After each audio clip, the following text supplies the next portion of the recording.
లో బడ్జెట్ లో నిర్మాణమై high voltage hit గా బాక్స్ ఆఫీస్ ని షేక్ చేసింది డీజే టిల్లు చిత్రం.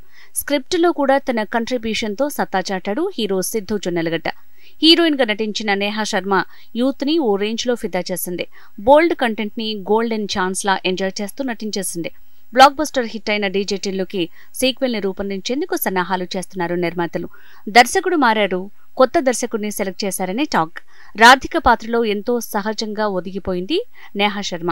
అలాంటి నేహా శర్మని తొలగించి ఆమె స్థానంలో మరో అందాల భామని ఎంపిక చేసే పనిలో పడ్డారట నిర్మాతలు. ప్రేమం చిత్రంతో ఎంతో ఫేమ్ ని సాధించింది అనుపమ పరమేశ్వరన్.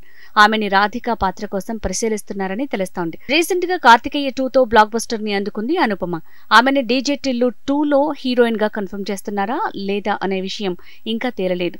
పెళ్లి సందడి చిత్రంతో యువత గుండెల్లో గూడు కట్టుకుంది అందాల భామ శ్రీలీల. ఆమెను డీజే టిల్లు 2లో కథానాయికగా ఎంపిక చేస్తారనే టాక్ వినిపిస్తోంది.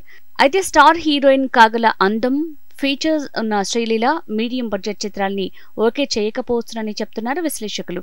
ఏదేమైనా డీజే టిల్లు సీక్వెల్ విషయంలో ఈ ముద్దుగుమ్మలిద్దరూ దోబూచులాడుతున్నారని కమెంట్ చేస్తున్నారు క్రిటిక్స్. ఏదో ఒక విషయం కన్ఫర్మ్ చేస్తే బాగుంటుందిగా అంటున్నారు.